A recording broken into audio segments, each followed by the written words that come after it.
Alright, somebody can hold this so I can read our next act's intro. Here we go, you guys ready? Yeah! Alright, this man, a native, a rare native of Capitol Hill. Please welcome John Wadsworth.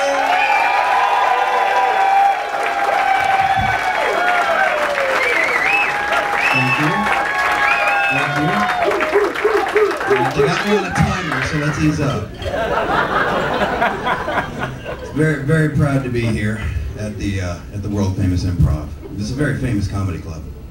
A little surprised at the decor when I first got here, though. I mean, you walk down, it's dark, there's neon, and kind of like an adult bookstore threw up in the basement from Silence of the Lambs. Yeah, you laugh now. There's a girl in a pit back in this tunnel, and there's a naked man screaming for her to put the lotion on its skin. Put the fucking lotion in the basket! So, as Chris mentioned, I am from Capitol Hill, only one you will ever meet. But, like most Capitol Hill residents, my parents are from somewhere else. My mother's from West Virginia, my father's from the swamps of North Florida, so that makes me a genetically pure, 100% redneck. Now, the town my dad was from in North Florida, how do I explain this to you? You know how Pittsburgh's a steel town? Detroit's a car town, LA's a movie town. Live Oak, Florida is a fast food town. Their biggest exports are Happy Meals and childhood obesity. It's horrible. I'm not kidding you. It's the only place on earth where Taco Bell and Pizza Hut are considered ethnic food.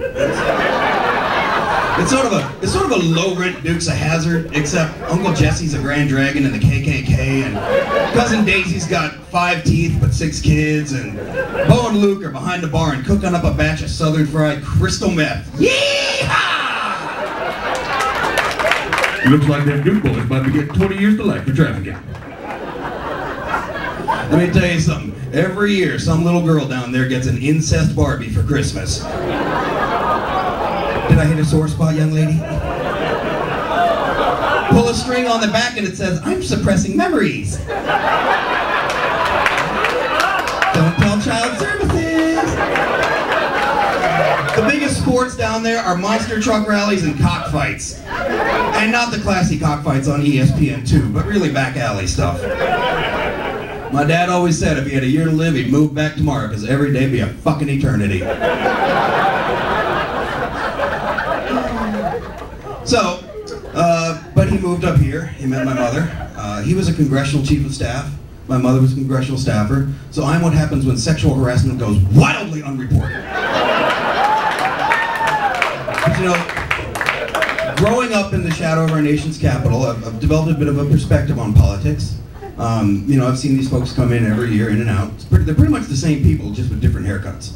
And, but not this new batch. Now we have a new batch of elected officials in Congress. The teabaggers. Yeah, they chose that name for themselves, by the way, because apparently nobody in the group knows how to use Google. Yes, the teabaggers have come to town, and I love them. Because I want my elected officials as batshit crazy as humanly possible. If you listen to these guys talk, it's like we just elected my 7th grade angry shop teacher who spent the entire time yelling, "You're screwing around! Knock it off, you're screwing around, give us a finger!" They come here with 2 big issues that they're going to solve, and I love it. First they're going to solve illegal immigration, and they're going to do this, friends, with a chain link fence. Yes, that's right, chain link. Because apparently Mexico has not mastered wire cutter technology. People, a chain link fence ain't keeping gophers out of my house. How the hell is it going to keep out El Salvador? Right now, are you telling me that an immigrant family that's made her way across hundreds of miles of desert and scorpions and rattlesnakes and poverty and hunger and is praying to just taste the freedom and opportunity of America, and they're going to get to the border and go, "Holy shit, it's a fence. Oh, god damn it." And that's a long fence too. That's quality workmanship. Turn around, kids. No America for anybody. Back to Chihuahua. Now the other thing they're going to do is they're going to shrink government, which everybody says they're going to do when they get here, which is really a joke. But anyway, more power to them. God bless them. But you know, they've got this second idea, and it's what they're going to do is they're going to shrink government, and eventually it's going to backlash on them, and there's going to be a movement against them. And I want to get on that bandwagon now. I want to lead the anti-Tea Party group. Been working on it for a while. I figure we'll call ourselves the Muff Divers or the Scroat Chokers. I'm workshopping the name. I'm workshopping it. But basically, we are going to take this country over the edge of a cliff and into an abyss of fat-ass, bloated government, the likes of which has never been seen before. Socialized medicine? We're going to have communized medicine. Because I want government to keep its hands on my body. Legalized gay marriage? Fuck you. It's going to be mandatory. Yeah. Talk to me when your husband's bitching at you about that third beer during Monday Night Football. Welcome to my nightmare. We're going to have the National Endowment for the Arts running the Department of Defense, because the Army won't be effective, but my God, it will be edgy. I want government so big, it can be seen from space.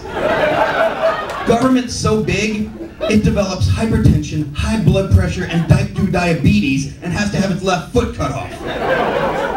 I want government so big that it has to be cut out of its house, rolled onto a flatbed truck, taken down to the Jerry Springer Show to appear on an episode, I am a morbidly obese, federal government, save me now.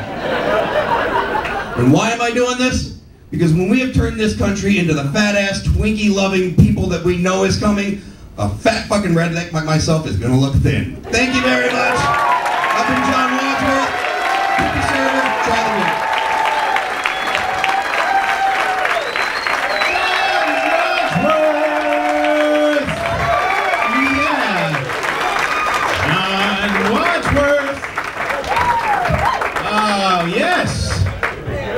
We are working. He's also running for something. We haven't decided what. We're running for something.